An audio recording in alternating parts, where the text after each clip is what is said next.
कल हमने किया था इलेक्ट्रिक फील्ड लाइंस या electric lines of force. Electric lines of force के बारे में पढ़ा था कि ये है क्या चीज। Continuous curve such that tangent drawn at any point give the direction of electric field at that point. अब इसकी कुछ प्रॉपर्टीज है और ये बड़ी इंपॉर्टेंट प्रॉपर्टी है क्योंकि एग्जाम में भी पूछी जाती है और कई जगह काम भी आती है।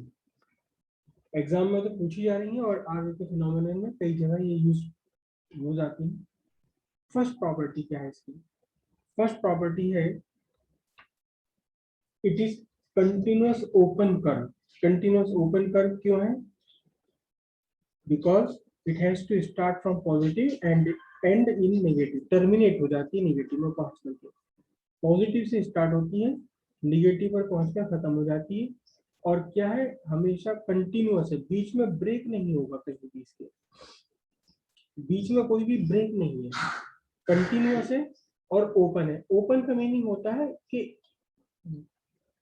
इसका कहीं ना कहीं एक स्टार्ट है और एक कहीं सर्टेन एंड है, टर्मिनेट हो रही है। कहीं से ये ओरिजिनेट होती है, निकलती है, शुरू होती है और कहीं जाकर खत्म हो जाती है, टर्मिनेट हो जाती है। इसलिए हम इसे ओपन कर्व बोलते हैं। अभी आगे चलकर क्लोज कर्व भी आएगा। क्लोज कर्व में कोई स्टार्ट और एंड नहीं होता। यहाँ एक सर्टेन स्टार्ट है पॉजिटिव पर, सर्टेन एंड है नेगेटिव पर। अगर आपके पास केवल एक पॉजिटिव चार्ज, केवल एक पॉजिटिव चार्ज आ रहा है आपके पास, इसमें ये निकलने वाली इलेक्ट्रिक फील्ड लाइन कहीं ना कहीं पहुंच करके किसी ना किसी नेगेटिव में जाकर खत्म हो रही होगी, टर्मिनेट हो रही होगी। हमेशा स्टार्ट होती है पॉजिटिव से, खत्म हो जाती है नेगेटिव से, राइट। अब इसमें इस प्रॉपर्टीज के साथ साथ कई बार इस पर क्वेश्चन आने लगते हैं कि ऐसा क्यों है, ऐसा क्यों है, कंटिन्यूअस क्यों है, कंटिन्यूअस क्यों है।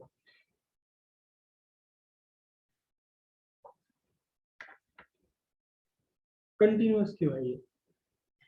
कई बार क्वेश्चन आता है why electric field lines are continuous, या इनका ब्रेक क्यों नहीं है। ध्यान से देखिए, इसके दो रीजन है।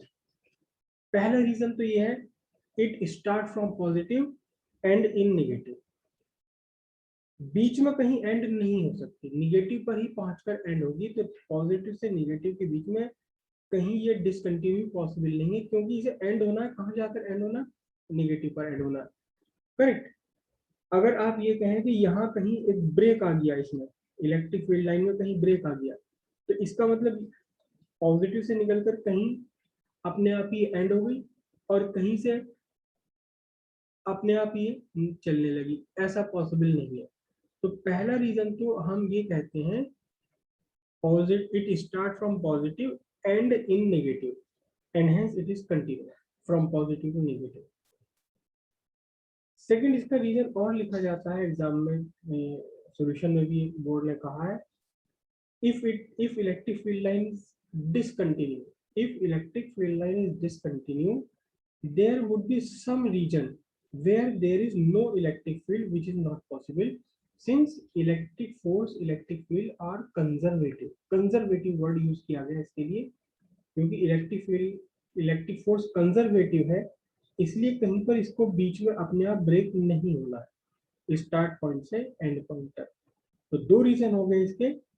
First reason why it is continuous, first reason हम लिख सकते हैं, या दोनों में से कोई एक रीजन लिख सकते हैं, it has to start from positive and in negative. Second reason, if it is discontinuous, there will be no electric field in some region which is absurd since electric force is conservative।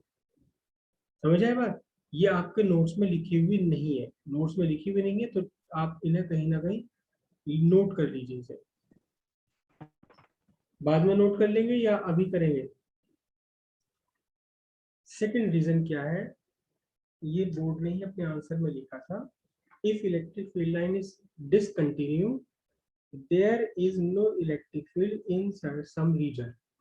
अगर ये discontinue हो गई तो फिर कुछ reason ऐसा होगा जो जहां इलेक्ट्रिक फील्ड पॉसिबल नहीं है, इलेक्ट्रिक फील्ड है ही नहीं।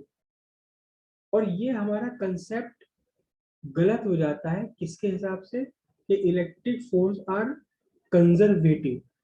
कंजर्वेटिव फोर्स और नॉन कंजर्वेटिव फोर्स आप पहले ही समझ चुके हैं कि लूप अगर हम यहाँ से पूरा यहाँ चले और घूम करके फिर यहीं वापस आ जाए तो जीरो वर्क करना पड़ेगा हमको। अगर स्टार्ट पॉइंट और इनिशियल पॉइंट और फाइनल पॉइंट हमारा सेम हो तो work done against electric field और the work done against work done by electric field is zero. लेकिन अगर हम इस रास्ते पर चलते हैं बीच में डिसकंटिन्यू हो गया तो यहाँ हमारा वर्क डन जीरो नहीं हो पाएगा। Work done by electric field या work done against electric field, electric field यहाँ ही नहीं, तो हम work done by electric field या work done against electric field कह ही नहीं सकते। और वो हमारा जो कंजर्वेटिव फोर्स वाला कंसेप्ट है वो खत्म हो जाएगा। कंजर्वेटिव क्यों है ये तो प्रैक्टिकली हमने देख लिया। प्रैक्टिकली क्या देख लिया, यहाँ किसी भी इलेक्ट्रिक फील्ड में, ये इलेक्ट्रिक फील्ड है आपका, इलेक्ट्रिक फील्ड है, इसमें किसी भी एक पॉइंट से आप कोई चार्ज लेकर चलना शुरू करो, इधर उधर घुमा फिरा के घुमा इधर उधर लेकर आओ, कितना वर्क करना पड़ता है, जीरो वर्क करना पड़ता है। जीरो वर्क करना पड़ता है तो इसका मतलब क्या हुआ, इलेक्ट्रिक फील्ड या electric force are conservative, practically proved है। लेकिन अगर हम यहाँ मान के चलेंगे इलेक्ट्रिक फील्ड लाइन डिसकंटिन्यू है, बीच में ब्रेक हो रही है, तो जहां ब्रेक आ गया यहाँ ना इलेक्ट्रिक वर्क, ना तो होगा force against electric work electric field, ना होगा work done by electric field, तो फिर वो कंजर्वेटिव वाली नेचर खत्म हो जाएगी फोर्स की, इसलिए डिसकंटिन्यू नहीं हो सकती इलेक्ट्रिक फील्ड लाइन।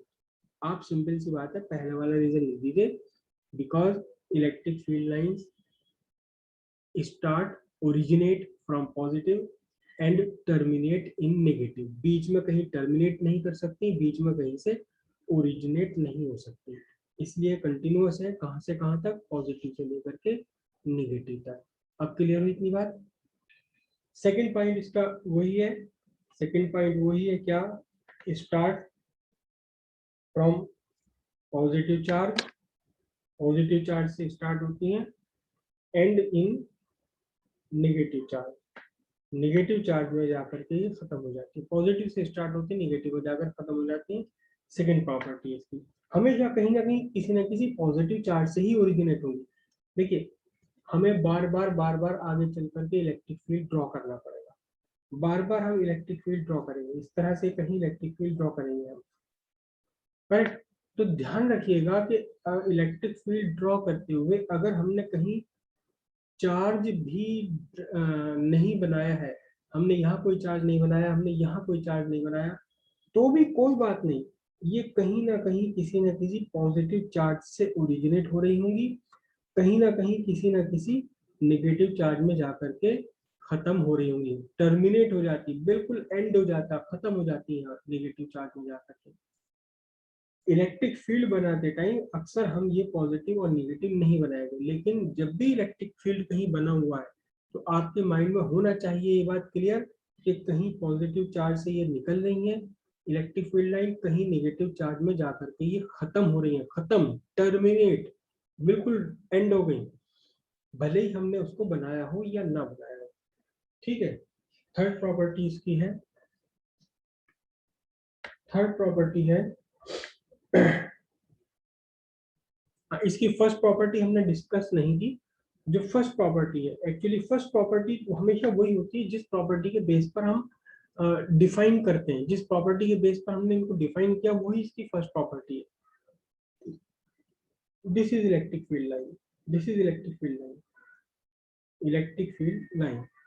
तो पहली प्रॉपर्टी क्या है, पहली प्रॉपर्टी है tangent drawn at any point gives the direction of electric field at this point. अगर ये पॉइंट P है, मैं यहाँ पॉइंट Q लेता हूँ, then tangent drawn at Q gives the direction of electric field at point Q। पहली property तो इसकी यही है जिस प्रॉपर्टी के बेस पर हमने इलेक्ट्रिक फील्ड लाइन डिफाइन किया है, इलेक्ट्रिक फील्ड लाइन, पूरा इलेक्ट्रिक फील्ड लाइन को डिफाइन ही इस प्रॉपर्टी पर हमने किया है। क्लियर है इतनी बात। बाकी second third property, fourth property इसकी क्या है, फोर्थ प्रॉपर्टी, फोर्थ प्रॉपर्टी क्या है, इट स्टार्ट और टर्मिनेट, स्टार्ट और end perpendicularly to the surface of charge body, charge body की सरफेस के परपेंडिकुलर होता है हमेशा, चाहे वो स्टार्ट के पॉइंट हो या एंड पॉइंट हो आपका। जैसे ये आपकी एक चार्ज बॉडी है, मैं इरेगुलर शेप की ऐसी चार्ज बॉडी बना रहा हूं, करेक्ट। इस पर पॉजिटिवली चार्ज फैला हुआ है। अब वो पॉजिटिव चार्ज या नेगेटिव चार्ज चाहे यूनिफॉर्मली डिस्ट्रीब्यूटेड हो या नॉन यूनिफॉर्मली डिस्ट्रीब्यूटेड हो, उससे कोई फर्क नहीं पड़ता। यूनिफॉर्मली डिस्ट्रीब्यूटेड, जैसे मैंने बताया, नॉन यूनिफॉर्मली डिस्ट्रीब्यूटेड का मतलब कहीं किसी जगह पर किसी रीजन में चार्ज घना है, पास पास है चार्ज, और कहीं दूर दूर है, ये नॉन यूनिफॉर्म हो गया।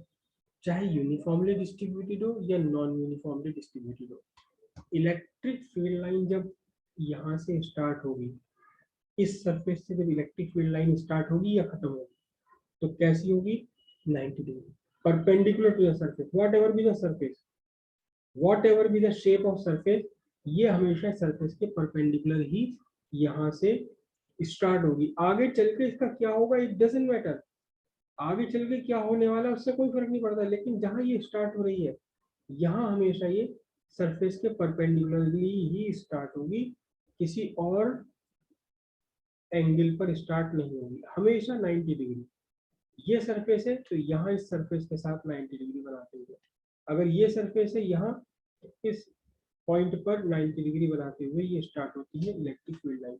यहाँ सरफेस है 90 डिग्री है, ध्यान रखिएगा ये बात, जहां से स्टार्ट हो रही है वहां भी राइट एंगल पर है, और जहां जाकर ये खत्म होंगी, टर्मिनेट होंगी नेगेटिव चार्ज में, वहां भी राइट एंगल पर ही जाकर के टर्मिनेट होना है इनको।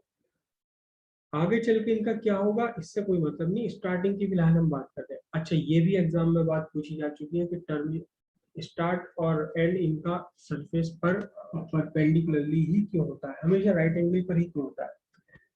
इसका रीजन, इस पूरे का रीजन मुझे आप याद दिला दीजिएगा जब हम पढ़ेंगे इक्वी पोटेंशियल सरफेस। याद रखिएगा वर्ड कौन सा, इक्वी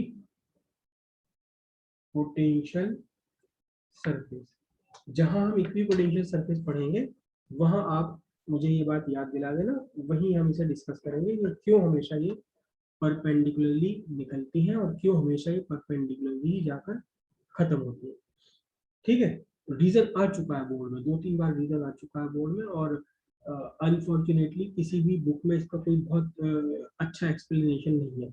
मैं आपको पूरा एक्सप्लेनेशन कर दूंगा कि क्यों ये परपेंडिकुलरली ओरिजिनेट होगी, क्यों ये परपेंडिकुलरली ही टर्मिनेट होती। मुझे याद दिला दीजिएगा इक्वी पोटेंशियल सरफेस जब हम पढ़ेंगे, करेक्ट, इक्वी पोटेंशियल सरफेस जब हम पूरा पढ़ चुके होंगे तब उसके बाद।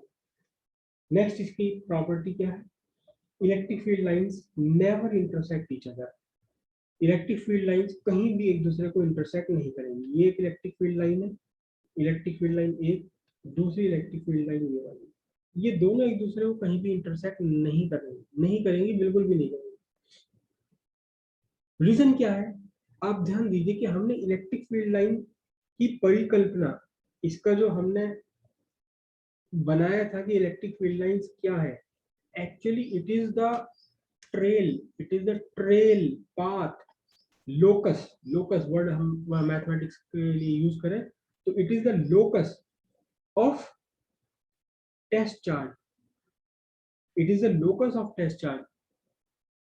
टेस्ट चार्ज जिस रास्ते पर चलता चला जाता है उसी रास्ते को हमने क्या कह दिया था, उसके रास्ते को, उसके ट्रेल को हमने कह दिया था ये इलेक्ट्रिक फील्ड लाइन है। अब ठीक है, टेस्ट चार्ज है, यहाँ चलता हुआ आया, चलता हुआ आया, इस पॉइंट पर आया, अगर हम ये कहें कि इलेक्ट्रिक फील्ड लाइन इंटरसेक्ट कर सकती है तो क्या होगा, जब यहाँ इस पॉइंट ऑफ इंटरसेक्शन पर टेस्ट चार्ज आएगा तो ये टेस्ट चार्ज दो डायरेक्शन में मूव करेगा at the same time, simultaneously. मतलब आप घर से निकले, आप स्कूल भी जा रहे हो और आप ही स्कूल भी जा रहे हो और आप ही अपने दोस्त के घर भी जा रहे हो, ऐसा पॉसिबल नहीं है। कोई भी मटेरियल पार्टिकल एक टाइम पर दो जगह नहीं चल सकता।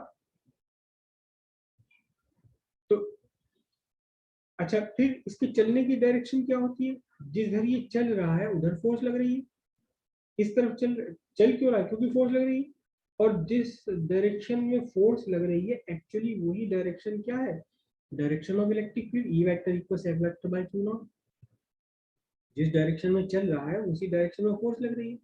तो इसका मीनिंग क्या हुआ कि यहाँ पॉइंट ऑफ इंटरसेक्शन पर दो डायरेक्शन हो जाएंगी इलेक्ट्रिक फील्ड की। दो डायरेक्शन हो जाएंगी इलेक्ट्रिक फील्ड की, दो रास्ते इसको चलने पड़ेंगे, एक साथ चलना ही पड़ेगा क्योंकि दो जगह दो डायरेक्शन में फोर्स लग रही, दोनों तरफ चलना पड़ेगा इसको। टॉम एंड जेरी में तो जेरी चल देता दो तरफ एक साथ, आधा इधर चला जाता आधा इधर चला जाता है। लेकिन वही टॉम एंड जेरी की बात अलग है, लेकिन रियल लाइफ में तो ऐसा पॉसिबल नहीं है कि कोई एक पार्टिकल दो अलग अलग डायरेक्शन में एक साथ चल सके। इसलिए इलेक्ट्रिक फील्ड का इंटरसेक्ट होना एक बेतुकी बात है, बेतुकी बात है, एब्सर्ड। इसे हम बोलते हैं एब्सर्ड। इसकी कोई लॉजिक नहीं है, कोई तुक ही नहीं है इस बात का। समझ रहे बात? तो हम क्या लिखते हैं? Electric field lines do not intersect each other if they do so. अगर ये मान लिया जाए कि इलेक्ट्रिक फील्ड लाइंस इंटरसेक्ट कर रही किसी पॉइंट पर, if they do so, if they do so, अगर वो ऐसा करती हैं, there would be two directions of electric field at the point of intersection. Point of intersection पर दो इलेक्ट्रिक फील्ड की डायरेक्शन है, विच इज टोटली एब्सर्ड। बिल्कुल बेतुकी बात है कि एक ही पार्टिकल एक ही टाइम पर दो अलग अलग रास्तों पर चल सके। क्लियर हुआ? नेक्स्ट प्रॉपर्टी है क्या? ध्यान से समझिएगा। मैंने बनाई, ये पॉजिटिव चार्ज बनाया, ये नेगेटिव चार्ज बनाया। Electric field line start from positive charge, and in negative charge. Positive charge से स्टार्ट हुई, एंड हो गई कहाँ? नेगेटिव चार्ज में जाकर। ये इलेक्ट्रिक फील्ड लाइंस है, ठीक है। इनकी प्रॉपर्टी क्या है? They have a tendency to contact longitudinally. Longitudinally लंबाई में एक दूसरे लंबाई में हमेशा छोटा होने की कोशिश करती है। As if they are stretched spring. जैसे कि ये खिंची हुई रबड़ हो, खिंची हुई रबड़ हो या खिंची हुई स्प्रिंग हो। ये लंबाई ये मेरी मेरी उंगलियां इलेक्ट्रिक फील्ड लाइन से समझो, ये मेरी उंगलियां इलेक्ट्रिक फील्ड लाइन से, these are electric field lines, ठीक है। ये मेरा ये वाला हाथ पॉजिटिव चार्ज, ये मेरा हाथ नेगेटिव चार्ज, ये इलेक्ट्रिक फील्ड लाइंस है। तो इनकी टेंडेंसी है कि ये लगातार लंबाई में सिकुड़ने की कोशिश करती है, ऐसे लंबाई में कम होने की कोशिश करती है। और रीजन क्या है उसका? रीजन ये है कि पॉजिटिव चार्ज और नेगेटिव चार्ज ये दोनों आपस में एक दूसरे को अट्रैक्ट करते हैं। तो ये एक दूसरे के पास आना चाहेंगे और इनके बीच में बनने वाली इलेक्ट्रिक फील्ड लाइंस क्या होंगी? लगातार कोशिश करेंगी कि लगातार क्या हो जाए, अपनी लंबाई को कम करती रहे। कहाँ तक कम कर ले? जहां तक पॉसिबल हो सके। कहाँ तक कम करने की कोशिश करती है? जहां तक भी पॉसिबल हो सके ये अपनी लेंथ को डिक्रीज करने की कोशिश करती है। समझ रहे बात? तो electric field line have a tendency to contract longitudinally. Contract होती है longitudinally. Why? Because there is attraction between opposite charges. Opposite charges के अट्रैक्शन के कारण ये इलेक्ट्रिक फील्ड लाइन एक दूसरे को हमेशा क्या करती है? लंबाई में कांटेक्ट करने की कोशिश करती है। हमेशा लेंथ में कोशिश करेंगे कि हम कम हो जाए, छोटी हो जाए, छोटी हो जाए, जितनी भी छोटी हो सके। अगर आपने बिल्कुल ही इन्हें दोनों चार्जेस को फ्री छोड़ रखा है तो छोटी होते होते रिड्यूस हो जाएंगे, दोनों चार्जेस आपस में मिल जाएंगे। नेक्स्ट प्रॉपर्टी भी इसके जैसी ही है, थोड़ा सा इससे डिफरेंट है, बस थोड़ा सा इससे डिफरेंट है। क्या? इस बार मैंने दो सेम चार्जेस बनाए, ये पॉजिटिव चार्ज, ये पॉजिटिव चार्ज, और यहाँ से इलेक्ट्रिक फील्ड लाइंस निकलती है। इलेक्ट्रिक फील्ड लाइन कॉन्टेक्ट एक दूसरे को इंटरसेक्ट तो कर ही नहीं सकती, समझ रहे हो? ये इलेक्ट्रिक फील्ड लाइन से निकली एक पॉजिटिव चार्ज से, दूसरी इलेक्ट्रिक फील्ड लाइन निकली दूसरे पॉजिटिव चार्ज से, दोनों एक दूसरे को इंटरसेक्ट नहीं कर सकती, काट नहीं सकती। तो ये एक दूसरे में मिलेंगे नहीं, बल्कि एक दूसरे के लेटरल हो जाएंगे, पैरेलल हो जाएंगे, एक दूसरे से दूर भागने की कोशिश करेंगे। ये इलेक्ट्रिक फील्ड लाइन। अब इन इलेक्ट्रिक फील्ड लाइंस की टेंडेंसी है कि लेटरली लेटरली ये एक दूसरे से सेपरेट हो जाने की कोशिश में है। ये लाइन, ये दोनों इलेक्ट्रिक फील्ड लाइन एक दूसरे से दूर भागने की कोशिश में, ये दोनों इलेक्ट्रिक फील्ड लाइन ये भी एक दूसरे से दूर भागने की कोशिश में, लेटरली खुल जाने की कोशिश में रहती है। जैसे यही मेरी अगर इलेक्ट्रिक फील्ड लाइन है, मेरी मेरी मेरी हाथ इलेक्ट्रिक फील्ड लाइन है, अगर ये मेरी उंगलियां इलेक्ट्रिक फील्ड लाइन है, ठीक है, तो लंबाई में तो ये सिकुड़ने की कोशिश करती है, कम होने की कोशिश करती है, लेकिन लेटरली साइडवेज ये हमेशा एक दूसरे से दूर जाने की कोशिश करती है, हमेशा कोशिश करती है कि एक दूसरे से ज्यादा दूर जा सके, कितना दूर जा सके, जितना भी पॉसिबल हो। यहाँ थी इलेक्ट्रिक फील्ड लाइन और इन्हें मौका मिल गया दूर जाने का, तो ये एक दूसरे के लेटरली एक दूसरे से दूर जाने की कोशिश करती है। ऐसे समझ आ रही बात? लॉन्गिट्यूडनली तो कांटेक्ट करने की कोशिश करेंगी, एक दूसरे के में लंबाई में सिकुड़ने की, और लेकिन लेटरली लेटरली क्या होगा, एक दूसरे से दूर जाने की कोशिश करती है। और उसका रीजन क्या है? रीजन साफ साफ है, रीजन यह बिल्कुल क्लियर है, साफ है रीजन। क्या रीजन है? Repulsion between same charges, same type of charges, इन दोनों सेम टाइप ऑफ चार्जेस के बीच में क्या है? एक रिपल्शन है। और रिपल्शन का मतलब एक दूसरे से दूर जाने की कोशिश करते हैं। जब ये एक दूसरे से दूर जाएंगे तो इनकी इलेक्ट्रिक फील्ड लाइंस भी एक दूसरे से दूर चली जाएंगी। बस ये रीजन लिखा जाता है। Electric field lines have a tendency to get separated laterally on account of repulsion between similar charges. Same charges के बीच रिपल्शन के कारण ये इलेक्ट्रिक फील्ड लाइन एक दूसरे से लेटरली साइडवेज एक दूसरे से दूर जाने की कोशिश करती है। ऐसा नहीं कि दो अलग अलग चार्ज है, इनकी इलेक्ट्रिक फील्ड लाइन एक दूसरे से दूर जाएंगी, खुद जो चार्ज है, एक ही चार्ज बॉडी है, इसकी भी इलेक्ट्रिक फील्ड लाइन एक दूसरे से दूर जाने की कोशिश में लगी रहती है, एक दूसरे से दूर जाने की टेंडेंसी में लगी रहती है। ये पॉजिटिव चार्ज है, एक इलेक्ट्रिक फील्ड यहाँ से निकला, दूसरी इलेक्ट्रिक फील्ड लाइन यहाँ से निकली, तो ये एक दूसरे से दूर जा रही है। देखो आप ध्यान से, एक दूसरे से जितना भी ज्यादा पॉसिबल हो सके ये एक दूसरे से दूर जा रही है। यहाँ जहां से निकली है यहाँ तो इतनी ज्यादा दूर नहीं थी, लेकिन और दूर चलेगी और दूर चलेगी। समझ रहे हो बात को? तो चाहे एक ही चार्ज की इलेक्ट्रिक फील्ड लाइंस हो या दो अलग अलग चार्जेस की इलेक्ट्रिक फील्ड लाइंस हो, इलेक्ट्रिक फील्ड लाइंस से चाहे सेम चार्ज से निकल रही है, आपको दो डिफरेंट चार्जेस से निकल रही है, they have a tendency to get separated laterally. ये लेटरली एक दूसरे से दूर जाने की कोशिश करेंगे जितना भी पॉसिबल हो सके। क्लियर हुई इतनी बात ये वाली? हाँ, ये भी कह सकते हैं कि परपेंडिकुलरली जब निकल रही है यहाँ से, ये जब परपेंडिकुलरली ओरिजिनेट हो रही है तो अपने आप ही एक दूसरे से दूर भागती चली जाएंगी। अगर एक दूसरे से दूर नहीं भागेंगी तो परपेंडिकुलरली ओरिजिनेट ही नहीं होगी। परपेंडिकुलरली तो ना ओरिजिनेट होना ही पड़ता है, वो अभी रीजन आपको आगे समझ आ जाएगा। और जब परपेंडिकुलरली ओरिजिनेट हो रही है तो जाहिर सी बात है कि एज ए रेडियस बन जाएंगी ये, किसी सर्किल की रेडियस, और फिर एक दूसरे से दूर भाग जाएंगी। बिल्कुल सही कहा आपने। ठीक, अब हम बार बार इलेक्ट्रिक फील्ड ड्रॉ करेंगे, बार बार हम इलेक्ट्रिक फील्ड ड्रॉ करेंगे, और वहां इलेक्ट्रिक फील्ड लाइन की एक प्रॉपर्टी और हम यूज करेंगे इलेक्ट्रिक फील्ड लाइन ड्रॉ करने में। जैसे कि हमने ये इलेक्ट्रिक फील्ड ड्रॉ किया,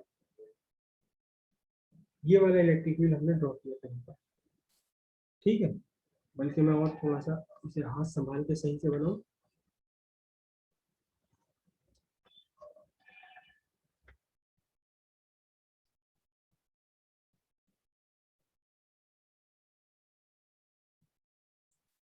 ये हमने एक इलेक्ट्रिक फील्ड ड्रॉ किया, ये ऐसा इलेक्ट्रिक फील्ड है जिसमें हमने इलेक्ट्रिक फील्ड लाइन एक दूसरे के बनाई है। कैसे? Electric field lines parallel to each other, parallel to each other and equidistant. तो ये रीजन, ये पूरा रीजन कहा जाएगा कि इस पूरे रीजन में इलेक्ट्रिक फील्ड कैसा है? Electric field is uniform electric field. ऐसा इलेक्ट्रिक फील्ड है, यूनिफॉर्म इलेक्ट्रिक फील्ड है इस पूरे रीजन में जहां आपको ये इलेक्ट्रिक फील्ड लाइंस है। Electric field lines are parallel to each other and equidistant in a region of uniform electric field. जहां जिस रीजन में इलेक्ट्रिक फील्ड यूनिफॉर्म है वहां इलेक्ट्रिक फील्ड लाइन एक दूसरे के पैरेलल है और एक दूसरे के इक्वल डिस्टेंस पर होती है। ठीक है, कभी कभार हमें इलेक्ट्रिक फील्ड ऐसे भी बनाना पड़ता है। कैसे?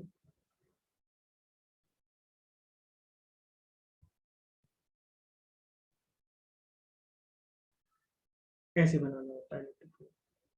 तो अगर आप ध्यान से देखें तो यहाँ इस रीजन में इलेक्ट्रिक फील्ड लाइंस एक दूसरे के क्लोजर है।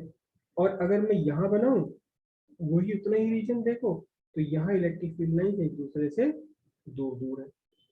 ठीक है, इस टाइप का रीजन जहां हमने ऐसे बनाई है इलेक्ट्रिक फील्ड लाइन, या दूसरा तरीका इसका ऐसे भी हो सकता है, ये भी पॉसिबल है, ये भी पॉसिबिलिटी है कि इलेक्ट्रिक फील्ड लाइन कहाँ कहीं हमें ऐसे बनानी पड़े। सीधी बात है, पॉइंट चार्ज अगर होगा तो ऐसे ही बनेगी इलेक्ट्रिक फील्ड लाइन। तो यहाँ कहीं ये रीजन है पूरा, इस रीजन में larger number of electric field lines है, उतना ही रीजन में यहाँ बनाऊं तो कम इलेक्ट्रिक फील्ड लाइंस आ रही है। ये दोनों ही रीजन रिप्रेजेंट कर रहे हैं, किसे रिप्रेजेंट कर रहे हैं? ये रिप्रेजेंट करते हैं non uniform electric field, non uniform electric field.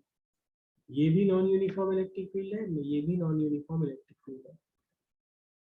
चाहे तो इलेक्ट्रिक फील्ड लाइंस डाइवर्जिंग हो, देख रहे हो डाइवर्ज कर रही है यहाँ से, यहाँ पहले पास पास से दूर दूर चली गई डाइवर्जिंग कंडीशन में। यहाँ क्या है, इलेक्ट्रिक फील्ड लाइंस कन्वर्ज कर रही है कन्वर्जिंग कंडीशन में। चाहे डाइवर्जिंग हो या कन्वर्जिंग हो, डाइवर्जिंग हो या कन्वर्जिंग हो, दोनों ही केस में हम कहेंगे कि इस रीजन में जहां ये हमने बना रखी है, ये पूरा रीजन, इस पूरे रीजन में क्या है, इलेक्ट्रिक फील्ड लाइंस, ओ सॉरी, इसमें नॉन यूनिफॉर्म इलेक्ट्रिक फील्ड है। और इस नॉन यूनिफॉर्म में भी जहां जिस रीजन में इलेक्ट्रिक फील्ड लाइंस पास पास है, यहाँ स्ट्रॉन्गर इलेक्ट्रिक फील्ड है, और जहां इलेक्ट्रिक फील्ड लाइन दूर दूर है यहाँ वीकर इलेक्ट्रिक फील्ड है। यहाँ इलेक्ट्रिक फील्ड कैसा है, स्ट्रॉन्गर, और यहाँ कैसा है, वीकर इलेक्ट्रिक फील्ड है। इसी तरह से यहाँ क्या होगा, स्ट्रॉन्गर इलेक्ट्रिक फील्ड है, यहाँ कैसा है, वीकर इलेक्ट्रिक फील्ड है। जहां इलेक्ट्रिक फील्ड लाइंस एक दूसरे के क्लोज आ गई, पास पास आ गई, this region is stronger electric region of stronger electric field. और यहाँ जहां इलेक्ट्रिक फील्ड लाइंस एक दूसरे के दूर दूर है, this region is a region of weaker electric field. और पूरा का पूरा रीजन की जब हम कहेंगे तो ये पूरा का पूरा रीजन रिप्रेजेंट करता है, किसे रिप्रेजेंट करता है, it represent non uniform electric field. Clear हुई इतनी बात?